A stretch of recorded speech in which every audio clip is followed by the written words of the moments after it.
Welcome to the Happy Homebirth podcast, your source for positive natural childbirth stories and your community of support, education, and encouragement in all things homebirth and motherhood.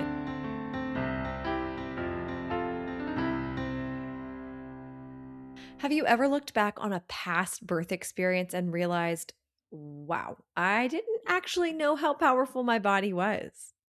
Hey there, happy home birthers, and welcome to episode 332 of the Happy Home Birth Podcast. I'm your host, Caitlin Fusco, and today I'm speaking with Melissa Gurd, wife to her husband, Jason, and mother of 6 children, living on a family homestead in Florida.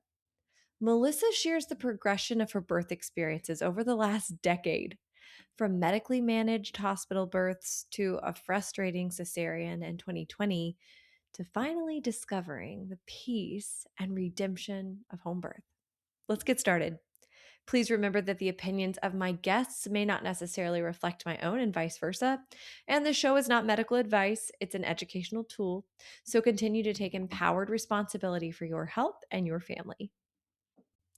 Melissa, thank you so much for coming on the Happy Home Birth podcast. Thank you for having me. I'm so excited to have you. Would you mind taking just a moment here in the beginning to introduce yourself and your family to the listeners?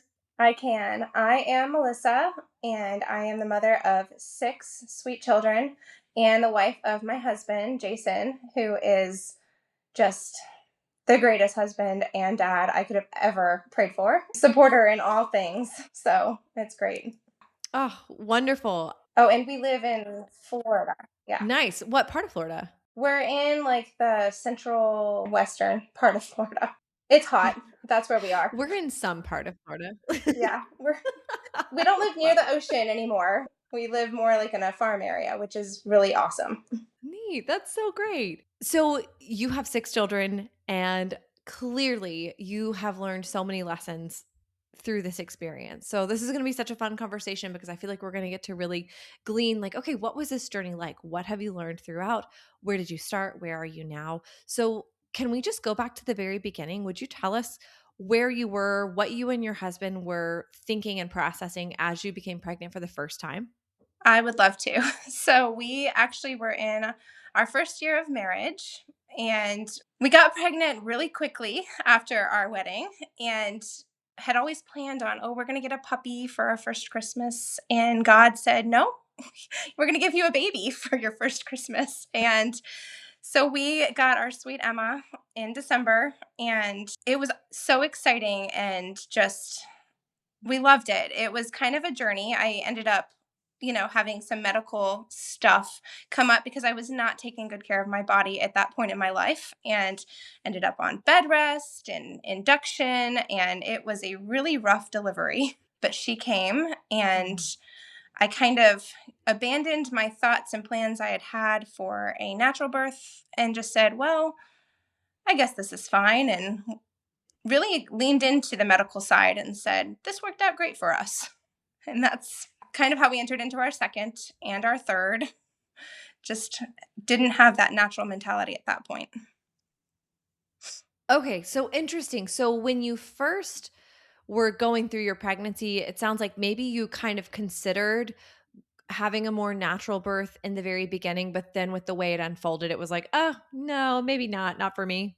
Very briefly, at that point, I really didn't understand how powerful what we put into our bodies was, like, and how we could change our pregnancies with how we nourished ourselves. It was very foreign. I was a full-time working mom. I wasn't a mom yet, but I was full-time working, and it was very different back then the way I treated myself. I abandoned my natural desires very quickly, my desires for a natural birth quite quickly. Hmm. That makes sense. Yeah. Okay, so that was, you said, a pretty tough delivery. What was your postpartum like? And was there anything that really stands out in terms of what you gleaned from that birth and then moving into your second experience? So with that birth, truly, the postpartum was, again, it's so hard for me because I loved all those moments with my newborn. Each of my newborns, I love that season. It's like my favorite So I look back on it so fondly.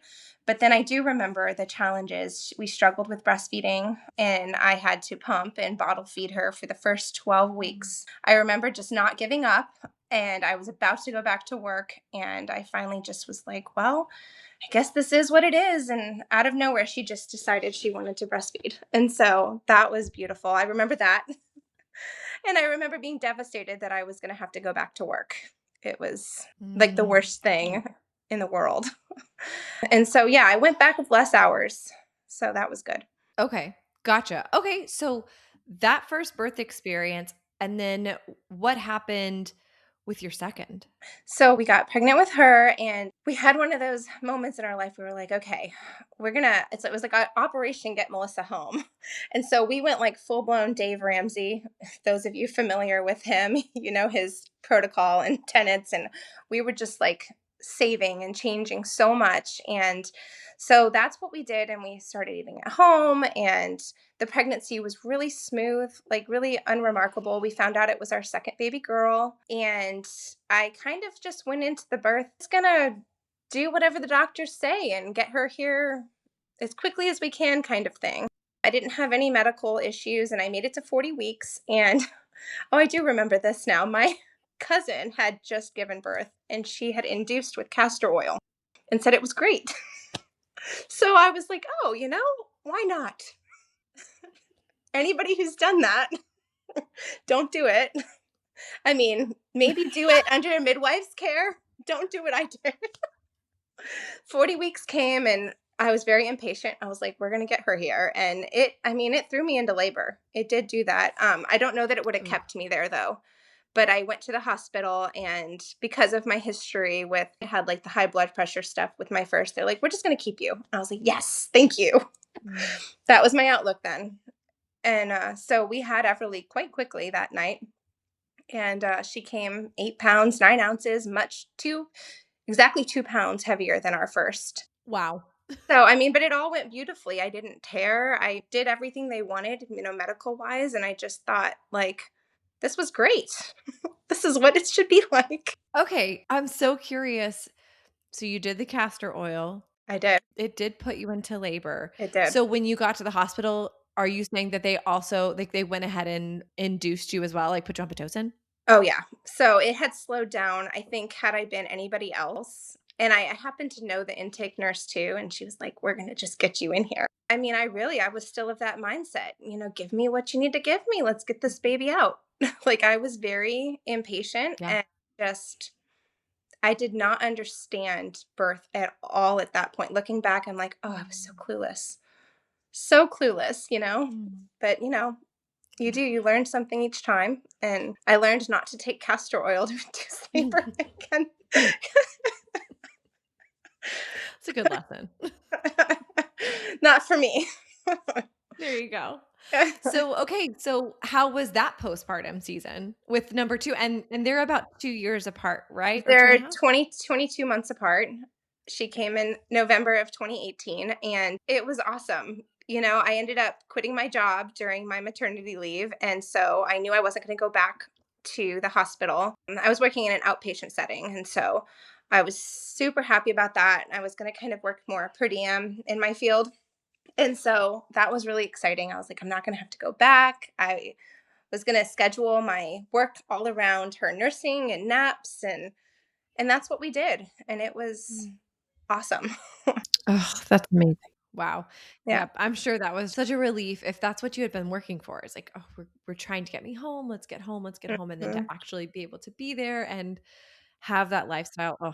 Huge. You felt like you could finally breathe again because you were just Mm. home with your babies. I mean, it still wasn't full-time home, like I have been now these last 6 years, but it was home a whole lot more. Yep, So, absolutely. yeah. Wow. Okay, so that was first and second. Now let's hear about what happened around your third pregnancy and birth. So this one really was a pivotal moment for our family. I think it was a pivotal moment for many, many, many people around the world. We got pregnant with her in late 2019, and got halfway through the pregnancy, had her ultrasound, found out it was our third baby girl. Where we were able to go as a family to that ultrasound. And Mm. a week later, the whole country shut down. And all of a sudden, all of my appointments that had previously been, monthly, I think at that point, were almost monthly, they just canceled them all. They were like, well, you're good for now. Once you get to your third trimester, you can, wasn't, I must have been like around 20, 21 weeks. So it was just like, yeah, we don't really need to see you in here. Like, and they furloughed all the midwives. And we had really loved visiting with the midwives when we would go to our practice. I'd really never met the doctors, I'd only ever seen the midwives. And, it was still in an OBGYN facility, but the midwife care truly was still, you could tell they cared about you. Mhm. And it completely changed. That season of prenatal care, it just was, there was no care. Mm. When I finally did start going back into that office, they had so many rules. I could no longer bring my husband, as I'm sure so many people have experienced. And I had doctors saying things that were just as wildly untrue. Mhm. My husband's a first responder, so he was experiencing firsthand what was going on. I mean, that it was not anything we needed to really fear, and it wasn't matching what we were hearing in the news. And so we, learned very early on, like, we don't need to be afraid of this, and we're just going to keep living our lives, normally the best we can. And so, but we kept staying with that practice. And I would go in and I would ask questions because I was genuinely curious. Like, I was like, okay, like, so what's the research surrounding newborns and COVID? And they had no answers. They would tell me that if I tested positive, they were going to take the baby from me. They asked me if I even loved my baby because I wanted to take my mask off at a visit. I had all these things said to me. At 33 weeks, I left an appointment. I told my husband, I called him and I was like, we're never going back in this office again. I'm going to have a home birth. This was at 33 weeks. And he was like, well, let's do some research and let's ask some people. And I was like, okay. At that point, we didn't know anybody. We were living in a different city at that point, and we didn't know anybody who had had a home birth. Literally nobody. And I had a friend in my Bible study, and I was like, well, she seems like she knows some stuff about natural living. She's a vegan. This is where I was at this point. And I asked her, I said, well, what do you think of home birth? And she was like, oh, no, don't do it. I know somebody, and I know one person, and it was so bad. And I was like, okay, well, I guess I'm 33 weeks. I mean, we'll just stick it out. And so we made a vow that if that particular doctor, who had been so just difficult to work with, came in on the night we gave birth, we would just be like, yeah, you're fired. And we'd Mhm. like to have your on call doctor. So we'd made a Mhm. decision. That's what we were going to do. And we just kept going. So I get to 40 weeks, and they always want to do that scan, which I'm now like, we don't need to do a 40-week scan. But then I did it, and they measured our little Noelle, who we had already named, and they said, she is big. She's really big. And the doctor goes, you're probably going to have shoulder dystocia. Oh, love it. I go, what's that? Clueless as ever. She goes, oh, it's really bad. And the only way we can get them out is breaking their collarbone. And I was like, what? She's like, we need to induce. So I was at 40 weeks. So 41 and 1, I go into the hospital and they induce. And I'm thinking that this is no big deal. This is my third baby. She'll just come right on out, repeat from the last time. No big deal. Well, unbeknownst to me, position and babies being ready is really a thing. Mm. And I had not been receiving chiropractic care that time because I was just avoiding all doctors' offices like the plague because I didn't want to have to follow their rules. Mhm. And so I didn't receive any chiropractic care, and she was sunny side up, and things just weren't happening. Mind you, I was only given maybe about 4 or 5 hours Mm. of being dilated and trying to get her out. Like, this was like, I went in that morning, and by 2 in the afternoon, the doctor's coming in and saying, yeah, if you don't progress in the next hour, we're doing a C-section. And my Mm. husband and I were like, what? Like, what do you mean? And she's like, yeah, baby's probably stuck. I told you she's really big. The doctor would just come in, say things like that, and then leave again. We were just astounded. And so then they start doing, it's a Friday afternoon, of course, and they start doing the whole the baby's heart rate and, oh, this or this or that, like saying the little things. And I finally got so tired. And my husband and I are like, well, I guess we don't want anything to happen to her. And I don't want anything to happen to me. So this is what they're suggesting. And we agreed to a C-section. Mm. And that recovery was brutal. The Mm. hospital stay was brutal. The recovery was brutal. They didn't care about anybody during that hospital stay. Mm. I mean, it was, bare bones at the hospital and just, it was life altering for us. We were like, we are Wow. never, ever giving birth at a hospital again. Wow. Like, we pretty much made that decision immediately. Oh my goodness. So what was the recovery like physically and emotionally after that one? Once I make my mind up to something, I'm like, all right, this is good. We're not going to go back Mhm. and we're just going to move forward. And so she was an absolute wonderful baby. She slept Mm. great from the beginning. She nursed great from the beginning. And my husband, with his job, he gets 8 weeks paternity leave every single baby, which is like an unheard of blessing. We do Mhm. not take that for granted. And so while he was home and I'm recovering from this, and we've got our 3 little girls under 3, or was it under 4? I don't know. They're young. So Emma was turning 4, I believe. Yeah. Anyway, we decided we're going to move. We are leaving the city. We're done. We're going to expedite our plan of buying a home on some acreage and we're going to get out. Mhm. And so that is what we did. We literally prepared our home and sold it all in that 8 weeks while he was off. Wow. And in the midst of that, my parents were like, well, we're going too. So they prepared and sold their home even before us. And we all moved into this townhome together. And we were looking initially for separate properties. And then all of a sudden it was like, why are we doing this? Like, let's find one together. Mhm. And so we did. We bought a plot of land and it had one home on it. And my parents built a second home. And we all share it together now. And Oh. we moved in December 2020.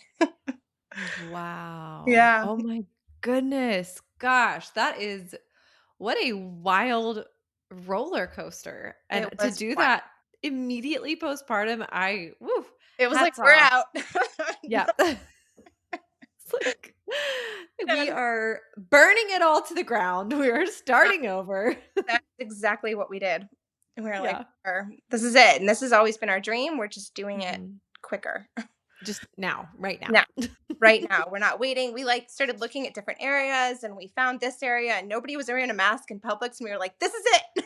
This is our place. This This is is it. our place. Yeah. Gosh, yes, I feel that. Okay, so everything changed for you Yeah. after that third baby. So, Yeah. how did that apply to your next pregnancy and birth? It's funny. There's a pattern in our family. When there's a really good sleeping baby, we get pregnant a lot quicker. So That checks out.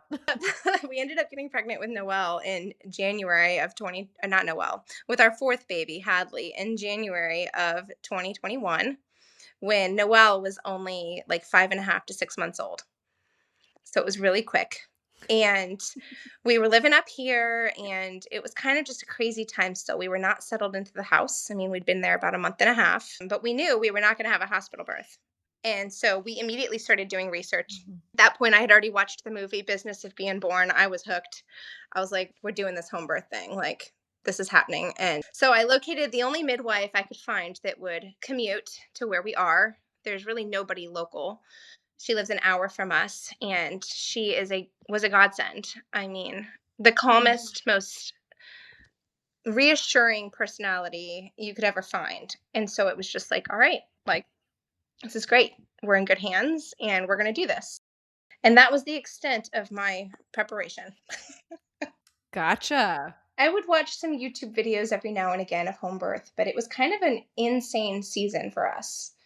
I had very little children. Mhm. I lost one of my grandparents in the middle of all that and was helping care for her husband, my grandfather. So My mom and I were both like his caregiver. So it was just kind of Mhm. a really insane pregnancy, just busy wise. Not bad. It was a great pregnancy. Mm. It was just loaded with busyness. Yeah. Right. Yeah. Okay, so you've made the decision to give birth at home. You've found a great care provider that is a godsend. That's really all that you can do in terms of preparation based off of Hmm. where you are in life and what's going on around you. Yeah. So, how did that birth actually unfold? So she came 2 weeks after her due date. That was a first for me. I had always, given birth right around my due date because that's what you do, and that's what they were making sure that I would do. Mhm. And so I was like, okay, well, she's not here yet. She's not here yet. And we just kept waiting. And I was like, well, maybe my due date was off. That was kind of how I viewed that. I was like, my estimated due date must have been way off because it was my first time ever going to 42 weeks. And I remember my midwife saying, well, we're going to have to do that, ultrasound to just make sure she's good. So I remember calling and scheduling that, and the ultrasound lady going, you're not going to make it to this appointment tomorrow now that you've made it, right? I remember that. And I was like, I hope you're right because I was over it. So sure enough, that morning I started having, contractions. I'm like, well, this is good. This is good. Like I'd never experienced the onset of labor in a normal way. So I was really not sure what it was going to be like. And all day I had, off and on contractions. And that night it really picked up. And by 5 in the morning, the next morning, she had been born.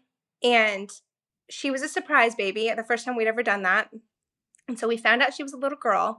And we found out this was the other really redemptive, just you can't make this up. This was from the Lord. I had really felt like a failure after Noelle was born. She was a big baby. She was 9 pounds, 13 ounces, and a whole pound bigger than my second. And Mhm. she was, I don't know, 21 inches long. And so I was like, well, she was big. That's why we had the C section. So Hadley came weighing 9 pounds, 13 ounces, 21 inches long. And I delivered her at home on the side of her bed. And I was like, I didn't have to have a C section. I can do this. Wow.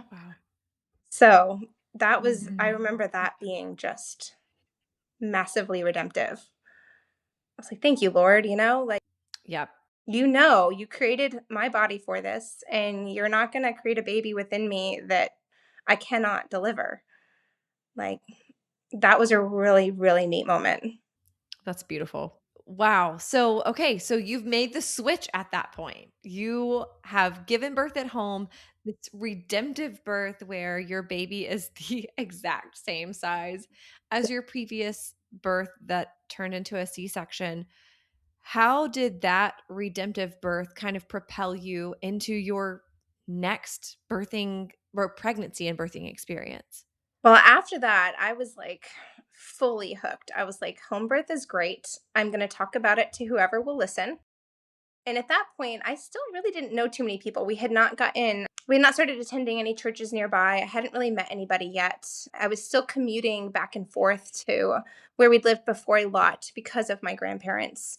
And so after she was born, we were more settled. And so we started meeting people, and I started discovering, wow, like this is more common than I thought. Like we live in an area that maybe it's more saturated with it than some, because I started meeting people and they're like, yeah, we do home birth, and yeah, I do home birth, and oh yeah, and everybody you meet's a homeschooler, and we homeschool. So I was like, well, I'm really, thank you, Lord, for bringing us here. This is so cool. Started to connect with lots of different people and be able to share like what God had done in our life. I started to learn more about holistic living. I was home full time at that point. When we moved, I became officially home full time. So I could really dive into that world. And so it was a healing time in general for our family. We transformed a lot as far as what we ate, how we cooked, what we put on our bodies. It was kind of just diving into all of it and learning about all of it between babies number 4 and 5. We'd done the home birth, but we had not been living too naturally yet. And so I started to learn how, wow, like what I'm doing can really impact my pregnancies and my deliveries. And I was like, I can't wait to do this again. So, Oh. baby number 5, that was our biggest gap. They're 2 years and 2 months apart, our fourth and our fifth. that was pretty cool. Like having my body could heal a little bit more than it had in the past. I had not experienced that length of time go by before. And so I got pregnant with her and I was feeling really good. I was at like the healthiest weight I had been in a long time. I mean, since before children. And I just felt great. And we were so over the moon excited for our fifth baby. Our children were old enough now to really participate in it all. And just the joy that they experience and getting to watch them, like as they have each new sibling. And those of you that have children that are like old enough to understand it, everybody gets that. It's just this, like, I'm more excited to tell them that they're having a new sibling than I am anybody else. And it will never not be that way. Oh, so sweet. Yeah. Yeah. And I mean, they can't get enough of it. I give birth and they're like, "All right, so when's the next one?" I'm like, "Well, let's give it a little time."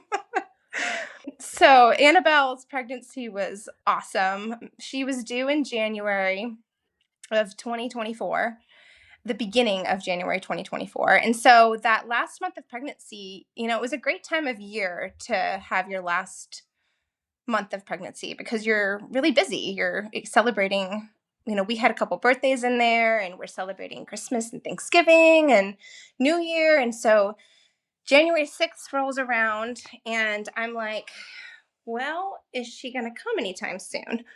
And she didn't come on her due date. And she didn't come at 41 weeks. 42 weeks rolls around, and I'm like, are you kidding me? Like, again? What happened with her this time is I had learned about red raspberry leaf tea. And I mean, I can't be sure that this is what did it, but I was drinking that stuff like by the gallon every week. I loved it. It was so yummy. And again, I don't know. This probably could have happened without this, but this was something I learned between baby number 5 and 6. I did differently. I ended up with prodromal labor with Annabelle, and I was 41 weeks and like 2 or 3 days. And it started at night the first time, and I went 4 nights straight with legit like transition like feeling contractions every 15 minutes, and only for them to disappear in the morning. So, 4 nights of that. I mean, my poor husband was not sleeping either because I was waking him up and like, you got to help me through this.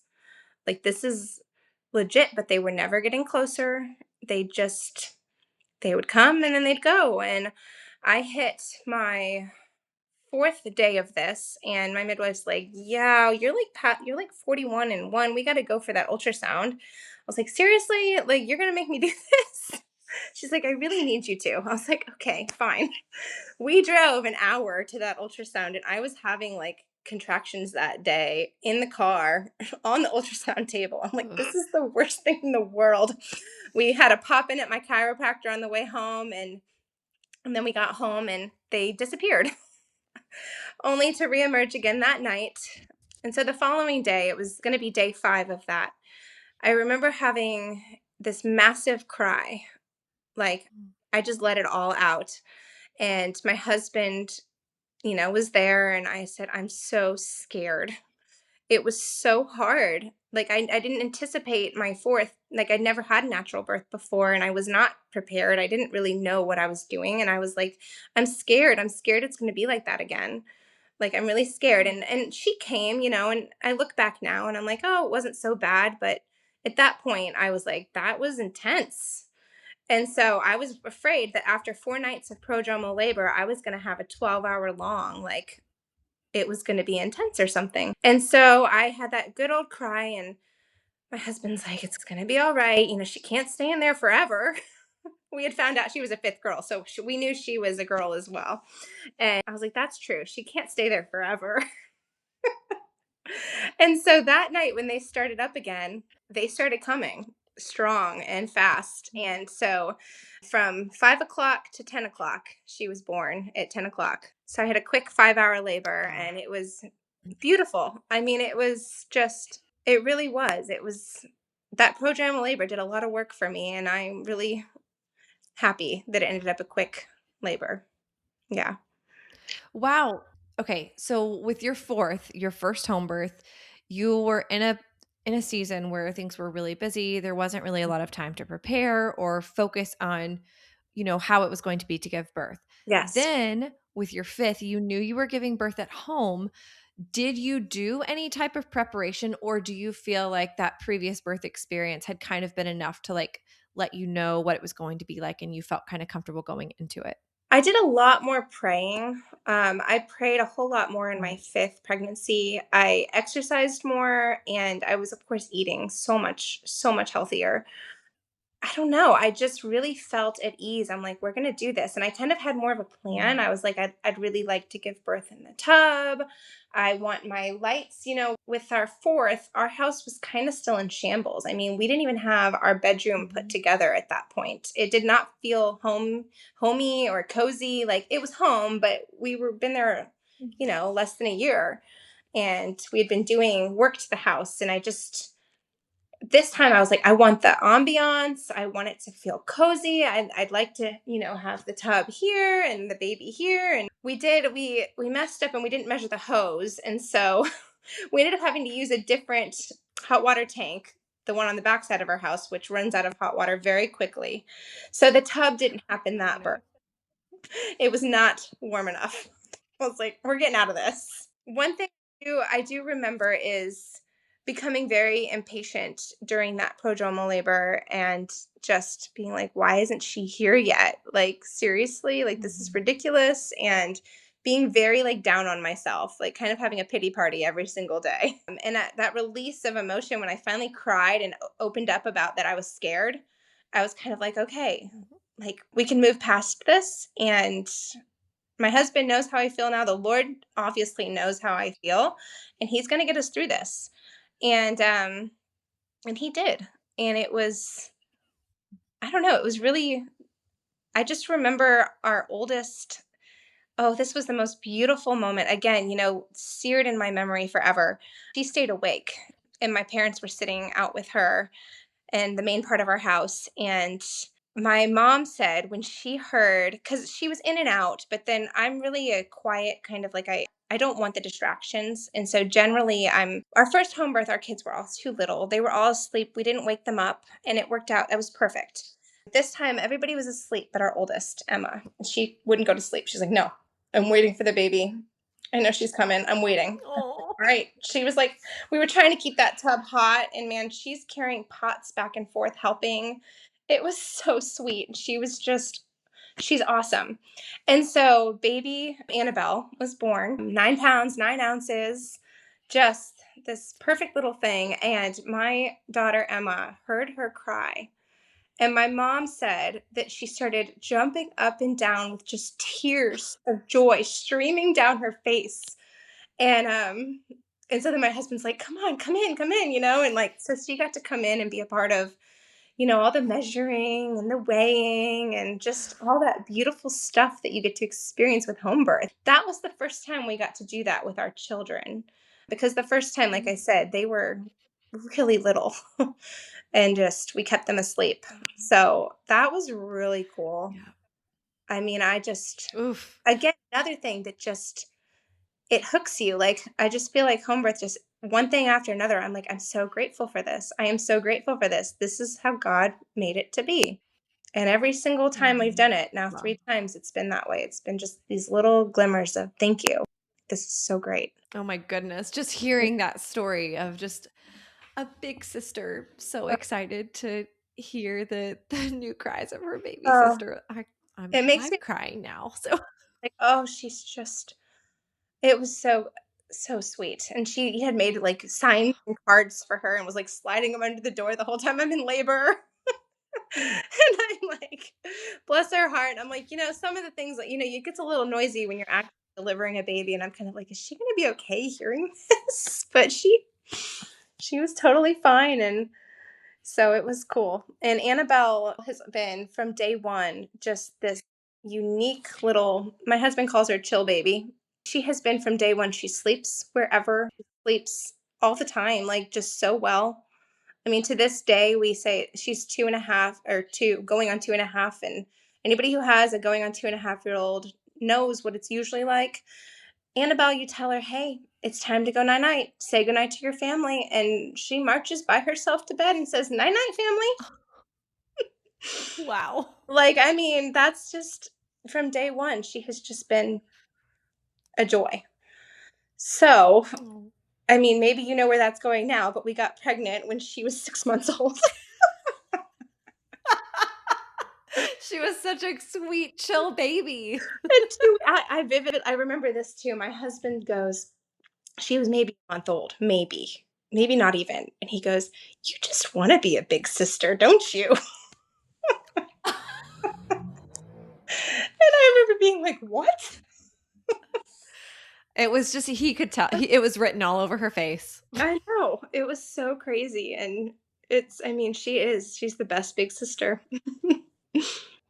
Oh my goodness. Okay, so you said yeah, of course. But you said was did you say 6 months? She was 6 months when we got pregnant. Yeah. Yep. For the 6 months. Okay, So gosh, our wow. That's been your most recent birth. So recent. I'm Yeah. really excited to hear. Yes, I'm excited to hear because the progression, Melissa, it's always so cool to hear. Like and this is you've had, a good number of births within a relatively, within this decade. I like Uh, my husband the other day was like, "You've been having babies for a decade, Caitlin." right. Wow. I thought about that. We just celebrated our 10th anniversary in February, and our daughter turns 10. Oh, congratulations. So we're like, this has been a very fruitful decade. Mhm. Very bountiful decade for you. Yes. And I'm So so grateful. yes. God has been Oh, good, oh truly. my goodness. Yes. Yeah. Let's hear about it. Let's hear how this progression went, where you started. We've heard where you started, how you've come so far. What was this most recent pregnancy like for you? So I did not have the same amount of recovery time as I had between the other two. And so I definitely went into it. I was fresh still, 6 months postpartum is pretty fresh. Mhm. But we were overjoyed, and we wanted to become pregnant. We were totally excited. And God just kind of had always given me that kind of quick bounce back. And so we got pregnant Mm. with our sixth, and it was, I'm very grateful. My pregnancies have always been very easy. I would get like some aversions, and I'd get very tired, but nothing really beyond that. I never really threw up or had like that around the clock queasiness that I've heard of. I would have to eat certain foods I wouldn't go near or want to smell, but really that was it. I would get very, very tired though. So with this pregnancy, it Mm. kind of threw me for a loop because I had none of that. I had zero aversions, zero, like, I was barely tired. I Mm. just wanted to eat steak, like, constantly. I remember my husband being like, "We can't afford this." I was like, "We gotta eat steak again tonight." Like, I just have to. Like, you don't understand. It was just like this. And so I should have known. But after five girls, I was kind of like, it's just going to be another girl. This is just what we do. We have girls, like, we're just going to have six girls. And so Mhm. my daughters and everybody around us were like, it's a boy, it's a boy. And I'm like, no, it's a girl. And so we we went for the ultrasound, and it was in my mind, I'm like, it's just we're going to prepare ourselves. I know, myself. And so we go for the ultrasound, and we brought several of our daughters with us. The others wanted to stay home and be surprised when we got back. And so the blessing of having my parents here with us is it's this really wonderful Mhm. generational thing. We can just kind of have that help really last minute, which is nice. So we go for the Mhm. ultrasound, and we're in there, and she goes, well, we usually do like head to toe, but seeing as it's, you've had five girls, can I just skip down to the good part? I was like, please do. So she immediately discovered it was a boy, and she's like, and after five girls, six times the charm, or she said something like that. And I remember my husband looking at her and going, how long have you been doing this for? Like, can you confirm Could this? I see your credentials, please? And I remember her using the like proper anatomical terms that my girls had never heard before because we live in an all girl household. There was just no need to talk about these things. And she's just over and over pointing them out and saying it. I'm like, okay, thank you. I get it. I think we had our, let's see, Emma would have been in 20, she would have been 8. So we had our 8-year-old and our like 4-year-old with us at that point, whoever was 4. Noelle, I think Noelle and Emma came with us, 2 of them. And we left the other 3 at home. And so it was just really exciting. We were like, it's a boy. I couldn't believe it. And truthfully, I maintained till the very end. I won't believe it till I see it. And Mhm. I kept saying that. I'm like, I won't believe it till I see it. Like, so we named him that day. His name is Benjamin, and the rest of the pregnancy was smooth, and I had wonderful chiropractic care. And I don't know, part of me just thought, it's a boy, so we're going to have him quicker this time. Like we're not going to wait till 42 weeks. It'll be different. Everything else about this pregnancy has been different. Surely I don't have to wait. And I remember having some very specific prayers with that pregnancy. I remember praying, Lord, please don't let there be prodromal labor. Please don't let that happen. Help us to be rested. I always pray that my husband's going to be off shift, because if he's gone, I'm like that, where he's an hour and a half away. I'm like, please. But I always pray that he's home. And I would pray that all throughout. I'm like, those were really my main things. Didn't care about the rest of the specifics. I was praying for a pool tub, like a tub birth. I thought that would be really cool. Like, I've never done that before. I'd really like that. But my big one was the prodromal labor. That was really, really Mhm. hard with Annabelle. And so I remember praying that, and it was just really exciting getting all the boy stuff. It was so foreign, and I was so excited. I would get the little clothes. I'm like, look at those. It was all new, which was exciting when you have your first after many. Like, it's new stuff instead of tubs, bins. So, I mean, it was just beautiful. I listened to lots of, stories, your podcast, and lots of birth videos. And the girls, the whole time I was kind of praying, Lord, like, if it's your will, like, they'll be there. If not, they won't. I was really holding that loosely and leaving it up to them. I would ask them periodically, like, do you want to be there? Because at that point we had an 8, a 4. No, wait, hold on. There's one in between there. An 8, a 6, a 4, a 3, and the one, she was 1, barely 1. Well, maybe 1.5 by then. Anyway, so I was like, I know that they're older now. They understand things. We'd had many, many more conversations between, you know, Annabelle's and Gunner's birth. And I was like, if they want to, they can. Like, I'm not going to have a problem with that. And so really held that loosely. I don't like to have too many expectations other than we're having this baby at home. Besides that, I really am like, God, you're in control here. And I would say that often. And then I hit 38 weeks, and all of a sudden my patience vanished. I started feeling all these Mm. emotions, and I'm like, oh, I don't usually feel this way till the end. Maybe he's going to come sooner. I got really tired, and I was emotional, and I was like, oh, this has got to be close. It's got to be close. And I started telling myself that. I was like, you'd think, looking back, I'm like, you'd think, Melissa, after 2 times of this, you wouldn't have gotten your hopes up. But I did.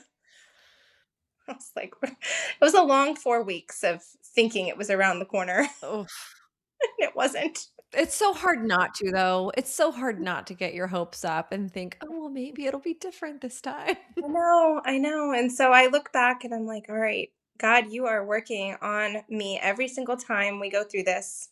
I am learning how to rely on you and wait and become more patient. I think I said to you in one of those emails that, I would often ask God for patience. I'm like, please, Lord, give me patience. Mhm. And I know that He is giving me these births and these long pregnancies to help grow me in that area, because I'm just not a very patient person usually. I'm stubborn, and my whole life, it's like, well, this is what I want, and I'm going to go get it. And this is one of those things you can't do that with. It's truly in His hands. We don't have a say. And it's really beautiful. It's one of the few things in life you don't have control of. And I really love that. Mhm. I do. Mhm. So, Mm. anyway, he did. He came at 42 weeks, 3 days after my birthday. And I remember having a giant pity party on my birthday, May 31st. I just cried and cried and cried. And I was like, I wanted him to share a birthday with me. And I was just really upset. I was like, I really wanted him to be born on my birthday. How fun would that be? That would be so fun. I know, but he's close enough. A couple days go by, and I was really grateful. There was my midwife was like, "You don't need to go for that ultrasound. You're fine." And so I didn't have to worry about going anywhere. And that was a huge weight off my chest because I really didn't want to have to get in the car and drive an hour at 42 weeks pregnant. I remember that weekend. It was the day after my birthday. I remember I just felt this giant urge to clean our big old van. We had bought a passenger van after our fifth baby was born, and we loved that thing. And I was like, we need to clean it for the new baby. And I got this giant kick to go clean it. And I was like in there working so hard on that van. And I remember going inside to go to the bathroom, and I lost some of my mucus plug. And I was like, oh, and the girls were in there, and I was like yelling my husband's name. I'm like, I lost some of it. And the girls came running out to him, Daddy, Mommy lost some of her mucus plug. And I'm like, those are words I never thought I'd hear out of their mouths. Okay, but can we just talk about how great it is? It's like I'm cleaning out the car and now my body is cleaning Uh-huh. out. Uh-huh. It was only a piece of it, but I was overjoyed. I'm like, that had not happened with any of it. Might have happened a little bit with our fifth over those 4 days, just little bits, but this was like a much Mhm. bigger amount at once than I had ever. And so the rest of that day, I continued to lose a little bit of it. And then the next day was a Monday. And at that point, we have a habit of really hunkering down prior to having babies. As much as possible, my husband does try to start staying home from work when we get closer to that 41-week mark, just to help me and just to make sure he's not an hour and a half away. And so we Mhm. were really hunkering down. We didn't want anybody to get sick because that's always would in my mind would be like one of the worst things in the world to have sick children while I'm trying to give birth. I'm sure Mhm. every other mom can relate to that one. And so the next day was a Monday, and quite literally nothing happened to my body that entire day. And I was like, are you kidding me? Like, did I imagine that I lost some of my mucus plug? Isn't that supposed to mean something? And nothing happened all day. And I was just like, all right, well, it's okay. Something is going to happen. And again, I just kept saying over and over, he can't stay in there forever. Like, he's got to come out at some point. And that's kind of, I have some things I say. That's one of them. One of the things I say, and I say this to friends often that are pregnant, I'm like, you're only getting closer to meeting your baby. You're not getting Mhm. further away. And so that's one of the things I always remind myself. And then I always say, they got to come out at some point. Mhm. They will not graduate from high school in your belly. As much as some of them wish they could. That day was Monday, and we're just going about life. It's busy. We've got five little ones, and they're just running around. We set up a pool in the summer, and so they're spending a lot of time outside. My children are outside all the time, and so everybody's just kind of running in and out. And my husband's home, so I can rest as needed. So we rested. I was getting pretty good sleep, and I was really grateful. There'd been no prodromal labor, and so I just kept praising God for that. Mm. And so Tuesday morning rolls around, and it was exactly according to, it's all estimated, but according to my calculations, I was exactly 42 weeks. And I walk every morning with my mom, which is a huge perk of sharing a property. Like, we meet up before the Mhm. sun's up and we start walking the driveway. And at that point, I'm waddling the driveway. 'Cause I mean, I'm big. I have big babies. And so we're walking up and down the driveway, and I was like, huh, that was different. And my mom's like, what? I was like, that one felt very different than some of the Braxton Hicks I had off and on. And she's like, oh. And I was like, don't get your hopes up. Like, we're not going to talk about this. We're not going to think anything of this. Like, it's probably nothing. And so I walked for a little bit longer, and off and on all day, I would have those. They were contractions. I was in early labor. I just wouldn't let myself accept that.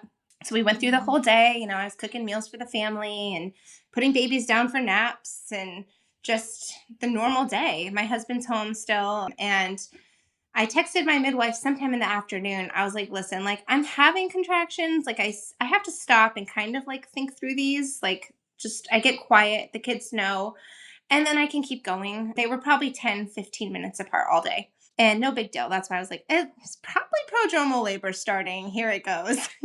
That was my thought. And I remember texting my midwife and telling my husband, I'm like, either these are going to really ramp up when we tuck the kids in, or they're going to completely go away. That was what I hypothesized. But in my mind, I was like, well, I hope I can sleep a little bit before they start again, at least. That was kind of what I thought. Mhm. And this was the craziest thing. We no sooner shut the girls' bedroom door after tucking them in. I walked back to our bathroom.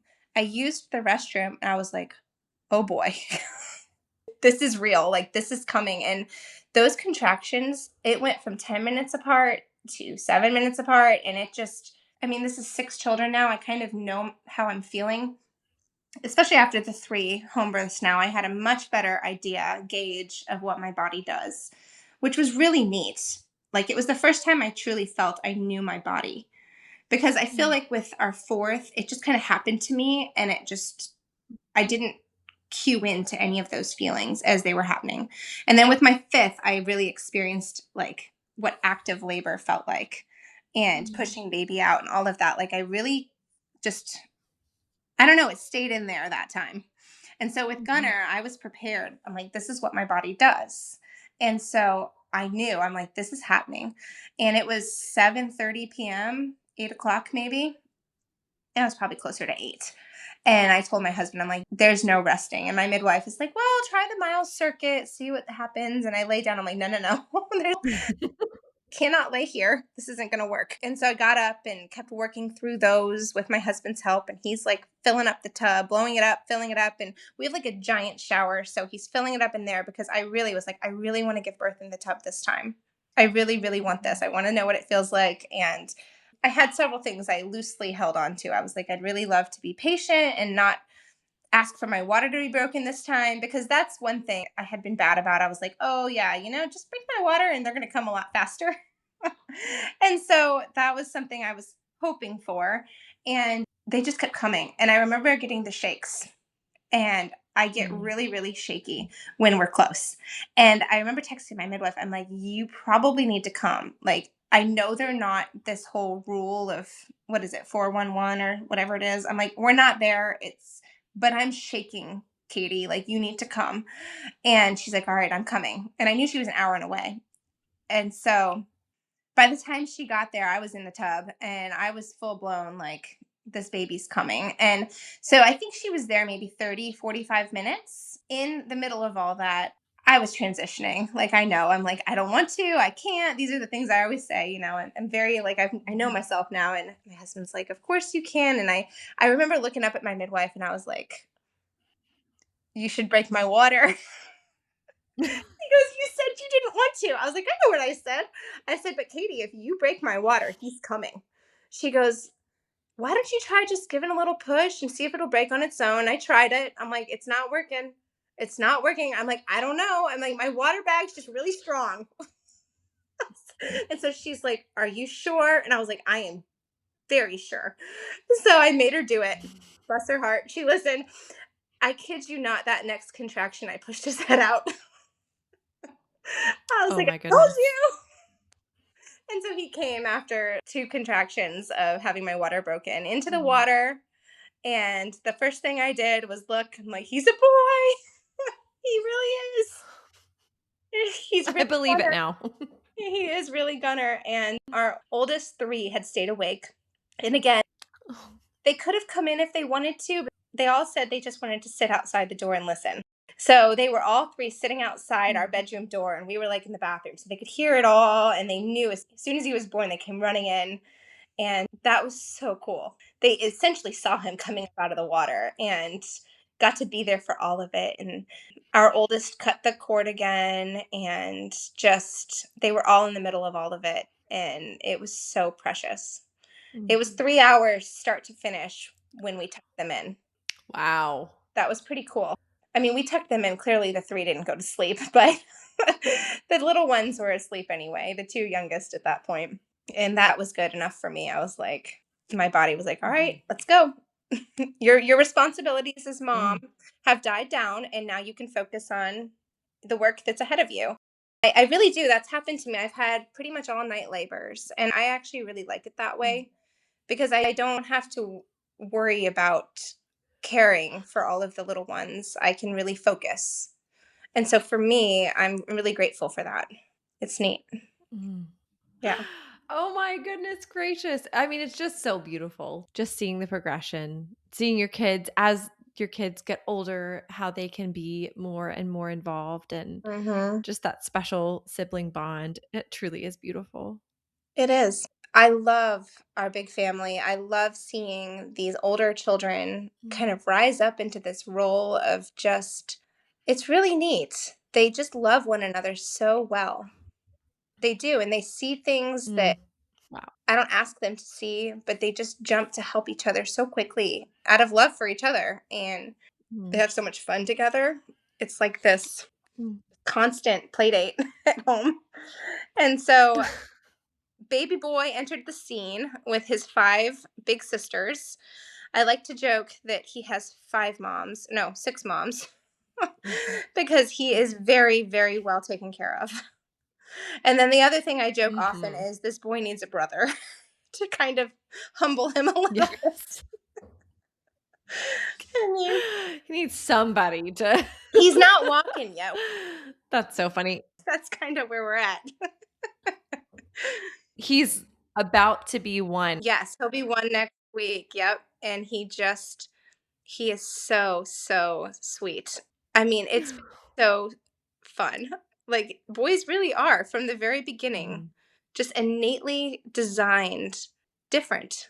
I And prayed for many years. I love my girls. I love being a girl mom. But I would often say, Mhm. Lord, if it's your will, I would love the opportunity to raise a son, especially in today's era. Mm, I was like, this would be such a blessing to be able to raise a son. And so the gift of him has mm, been just, we're not taking it for granted, and he is so fun, and mm, the girls adore him. They always wanted a brother. mhm. It used to be we need a boy so when we do make believe we can have a dad. Now it's just we love our little brother and he's great. And now you need Mhm, another boy, mom. We had five girls and now we need five mhm. boys. And I'm like, well, I love it. that is not in our hands. Good plan. That is in God's hands, but you girls can pray for that. It is so funny. Yeah. There is something so funny, in my family, it's 2 older sisters and then a little brother, and Yeah. from the beginning, he has been so spoiled, Oh like, my they word. just dote on him. Oh, They let him get away with like, it's so funny, the 2 older ones, they don't let each other get away with uh-huh. anything, but he can do whatever he wants, he Mm-hmm. can do no wrong. Yeah, It is the funniest dynamic, it they really just is. adore him. Yeah, it really is. It's so sweet. And they just, it's fun. It's really fun. And he's just total mama's boy. And he's our first one who won't leave the bed. The rest of them will, were pretty easy to transition into their own room when it, came time to do so. And, but he, I don't know when that's going to happen. And I was really worn out though. The postpartum after him was a lot harder. It was probably my Mm, hardest mentally. I was really tired. I don't know. I guess I've heard people call it before, like, I wouldn't call it rage, but I was really like just angry off and on. mm, I didn't want to be around my children. I was just like exhausted. I know my body was depleted. I had just given birth, twice in a matter of 18 months. Well, it was 16 months, I mhm, guess. I was really depleted.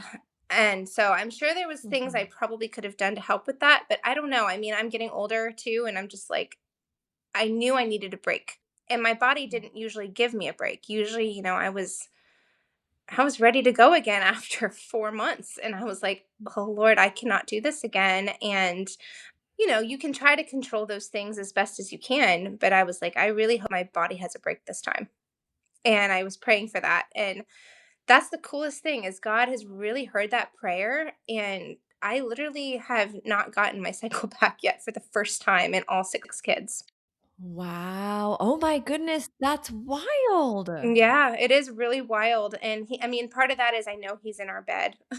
That really Mhm. that helps. All of the others would take a finger or a pacifier, and he wants nothing to do with any of that. And so I'm like, God, this was the Mhm. answer to that prayer. Oh, When I get tired from having a little one, constant at night, I'm going to remember that I did pray for this. yes. Yeah. Postpartum was, even though it was hard, again, you learn something through it. And I truly learned to Mhm. communicate better with my husband, like what I was feeling.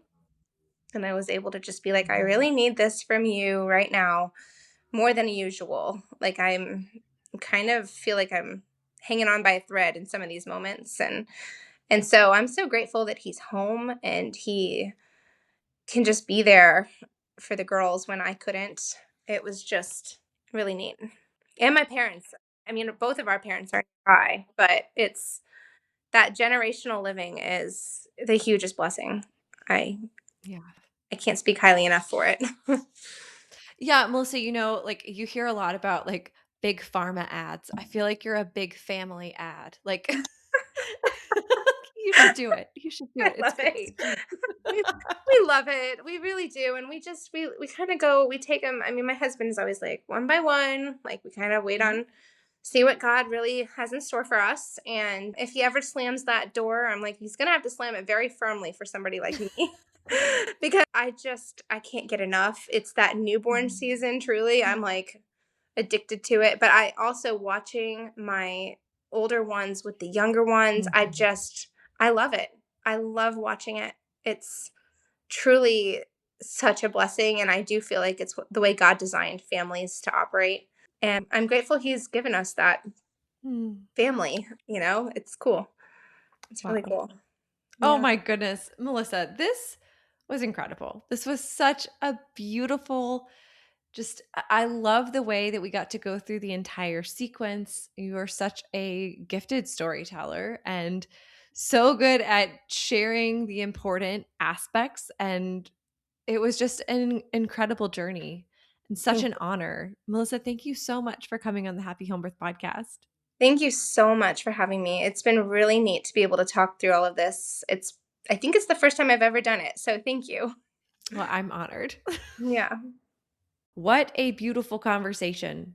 As we move into this week's episode roundup, there are a few themes from Melissa's story that really stayed with me. First, for some mothers, the deepest birth education happens through experience. Melissa described entering her early births with very little understanding of physiological birth, or at least without a sense of deeper purpose or desire around experiencing it for herself. So many of us in our childbearing years grew up hearing that birth is something to manage, that it's risky, and it's something best left to the professionals. But over time, Melissa began learning more about how the body works, how positioning matters, how nourishment matters, how patience matters. And that transformed the way she approached birth. Second, I love hearing the redemption woven into her home birth after cesarean, especially the moment when she realized that her fourth baby weighed exactly the same amount as the baby she had previously been told was too big to birth naturally. How powerful is that? Melissa was able to see what her body was capable of when she was supported, unrushed, and allowed to labor physiologically. She knew now for certain that she could do this. Another thing that stood out to me was Melissa's honesty about waiting. 42-week pregnancies, prodromal labor, the emotional ups and downs of wondering, is today the day? I think prolonged pregnancy and prodromal labor can be one of the most refining parts of pregnancy and extremely applicable to motherhood. You can't force it, you can't control it. You can only sit in the reality that this is outside of you. I love when Melissa said that birth taught her patience because it's one of the few things in life that so tangibly shows that we do not have control. And finally, I just love the family centered beauty expressed through Melissa's journey. Their children waiting excitedly for their siblings, a daughter hearing the baby cry and bursting into tears of joy. Oh my goodness. generations living together on the same property, and babies entering the world surrounded by love and loved ones. Wow, in this way, birth is not separated from family life, it's integrated directly into it. It is family life, which is one reason so many women are drawn to home birth in the first place. It honors the entire family ecosystem. All right, my friends, what a delight. That's all I've got for you for today. I'll see you back here next week. Thanks for listening to this week's episode. Are you looking to extend the home birth support, encouragement, and education? Join us in our Facebook group, Happy Home Birth Podcast Community, and check us out on Instagram at Happy Home Birth Podcast.